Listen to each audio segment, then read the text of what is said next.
Hi everyone, my name is Donna and today you guys are invited to cook with me. So I've done this before, but I wanted to show you guys how it's done. So I will be making chicken soup, but this time I'm going to be adding pumpkin and I'm going to be making it the Jamaican way. So take a walk with me, let me show you guys my ingredients. So I'm going to be using the Maggi Soup It Up. I have one with the original chicken noodle and one with pumpkin, since pumpkin is going to be the focus. I also have one chicken flavored flavoring cube, and in here I also have some soup seasoning left over from the last time I made soup. And the star of the show, I have a few chicken cutlets that have just been cut up, so they're gonna swim in my soup. Guys, I do not like chicken with bone. I know every Jamaican's probably gonna come for me. How you make chicken soup without the bone? But I only eat chicken breast, so I'm sorry by default. And you can't have soup without dumpling. So I will be showing you guys how I make my spinners and my round dumpling. Okay, in here we have 1 cut onion, 4 scallions that are diced up, about a pinch of thyme, and because it's Corona time, we're adding some garlic. So we have 6 cloves of garlic in here. Over here soaking so it doesn't turn brown, we have potatoes. Over here we have 3 pieces of corn that have been cut up, about 4 carrots, and we have a quarter of pumpkin. I also have yam this time, guys. I've really been itching trying to get this Jamaican yellow yam, but I finally got it this time.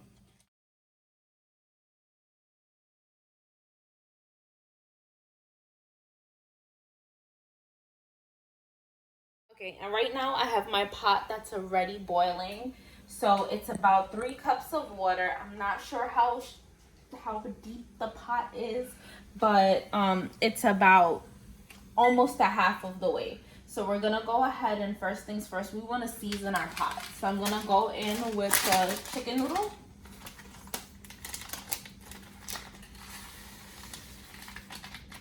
I'm gonna put one of those in here right now. And then I'm gonna go in with the sodium cube right away. I like the flavor of my soup to be there throughout the whole process and not just when we add the chicken.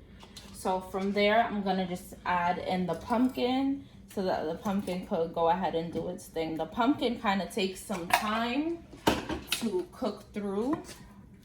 So you want the pumpkin to start, since it's basically gonna be the star of the show and it's gonna make our texture for our soup. Okay, so at this point, our pumpkin has been cooking for about 10 to 15 minutes. So you can see the boil that's going on there. So we're gonna go in and we're gonna check the texture. You can easily just check the texture just by attempting to squish a piece of the I can just basically get right through it. So that's what we want. We want our pumpkin to be soft because we don't want it to be too hard. So at this point, we can go ahead and we can drop in our corn and our carrots. So you can carefully do this. I'm using aluminum bowls just because I know I don't want to burn myself. All right, so now we can go ahead and add in that onion, scallion, and thyme, because now we're about flavor. Okay, so we want to make sure that everything is going. And remember to always give your soup a stir as you continue to add in ingredients. We're gonna continue now, and guys, this is my favorite part. This is yellow yam. You can find this at most supermarkets. If not, you can try to go into some kind of West Indian area or Korean store and you'll get that. Next, we're gonna add in our Irish potato, as Jamaicans like to call it, but it's just a really white Idaho potato. So we're gonna add those in. And now we're gonna soup it up some more. We're gonna add that cock soup seasoning that has the pumpkin in it, and you can see the flavor that gives off to the soup. Okay, make sure that there's flavor going throughout the soup, and I can already tell that it's gonna be thick just by the amount of things that we have going on in here. And guys, the chicken didn't get here yet. And look at what we got going on already. This would be a wonderful vegetable soup. There is also a Maggi vegetable soup seasoning for those of you that are vegan or those of you that are just not eating meat at this point in time. So I have my garlic crusher, so I'm gonna go ahead and I'm gonna begin crushing some garlic.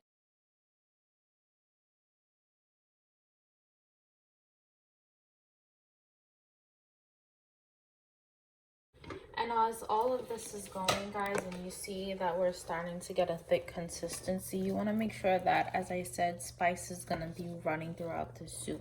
So I put my gloves on because I'm preparing to make the dumpling, but I also want to add in some pimento seeds, as Jamaicans call them, or as you see in the Korean store, they're called all spice, whole spice, and you add this in. This is going to give us a nice flavor.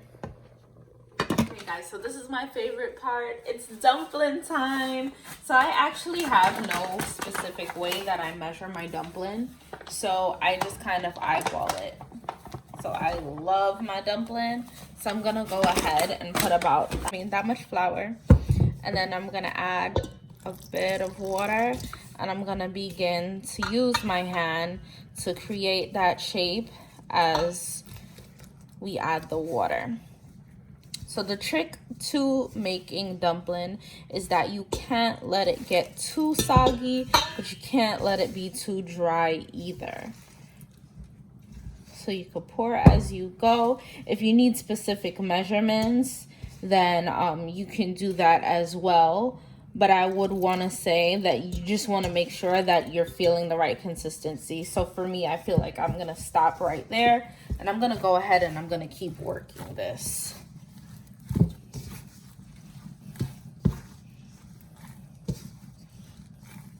And you want to make sure that you're pulling and pressing, and it helps to also spin the bowl so that you're working in that shape. So based on this consistency, I can see that I still need a bit more water. So I'm going to splash a little bit more water in here, and I'm going to continue working this. Pull and press.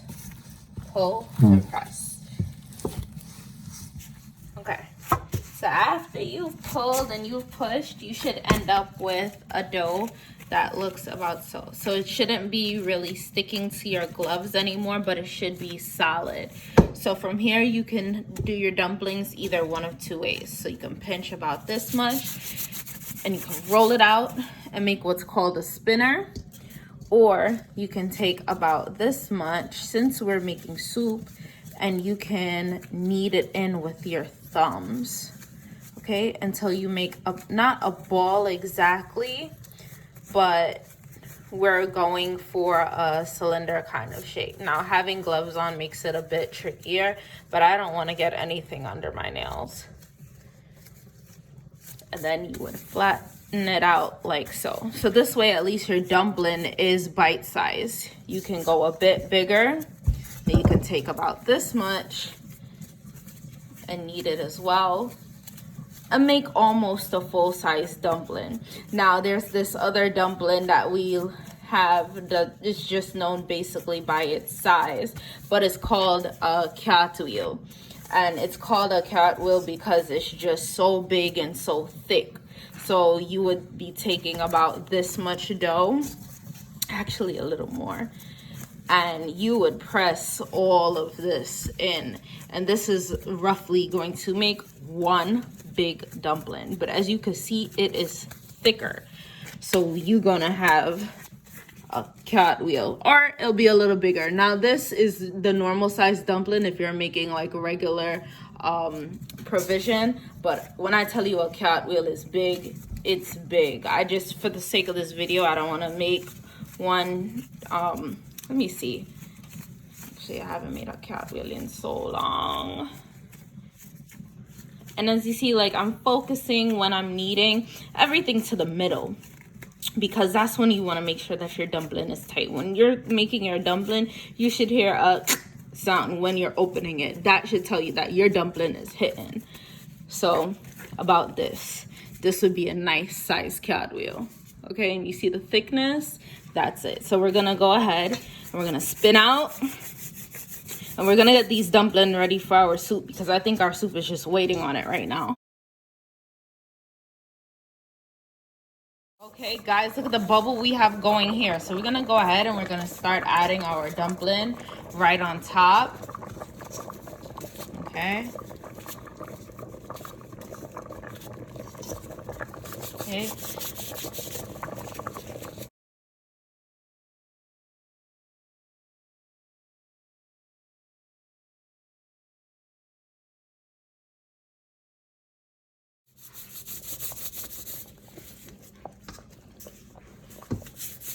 So we went ahead and we gave the pot a bit of a stir because we don't want our dumpling and everything else in the pot to be sticking to the bottom. So you want to make sure that you're constantly stirring the pot to make sure that there's even distribution. We're gonna go ahead and we're gonna add some water since the soup is getting kind of thick. So I want to say we're gonna add about another 2 to 3 cups of water in, just so that we're liquidating the consistency a little bit more, because you have to bear in mind that our chicken, which is our main ingredient, has not made it to the pot yet, ladies and gents. Okay guys, and now it's time to add the main star of the show. So I had my chicken already pre-seasoned with some all-purpose that I had hooked up. If you notice, I didn't really add any extra seasoning to my pot, and that's because I already knew that my chicken already had some seasoning on it. So I'm gonna go ahead and I'm gonna add my chicken chunks in. Yes guys, chicken breast. It does not take long to cook, so that's why I made sure I added it last, because the last thing I want is for my chicken breast to overcook. Once you add it, it's like it immediately starts cooking. So I know that it's only gonna take about 5 to 10 minutes for this soup to be complete. If you see, even though we added the water, look at the thickness of the soup. This is the exact density that I wanted. So this is making me really happy.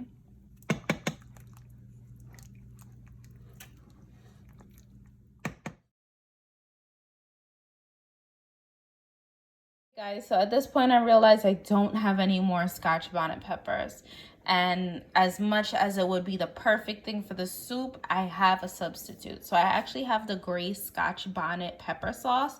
You can find this at almost any supermarket. If not, you can order it online. And I'm gonna go ahead and I'm gonna pour about, let's eyeball it, maybe about a teaspoon or so into the soup. This is gonna give the soup the extra kick that we're looking for.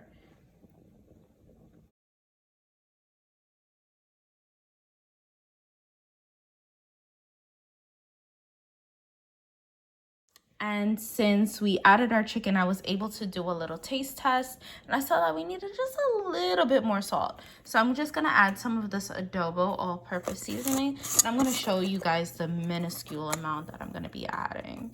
So I'm gonna be adding about this much to our soup, and that should do the trick for the salt. And then, because I feel like being just a bit extra, I'm gonna add some of this leftover soup seasoning that I had, because I feel like I'm missing my chicken noodle a little bit. So this has vegetable Maggi in it, and it also has a little bit of the pumpkin.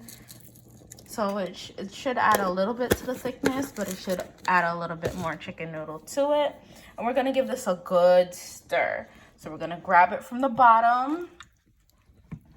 We're gonna give this a nice stir. You guys see my dumplings are done, and look at that chicken breast that we just added not even 5 minutes ago. It's basically cooked already. Okay guys, now look at this. This is our finished product. Ooh, sticking.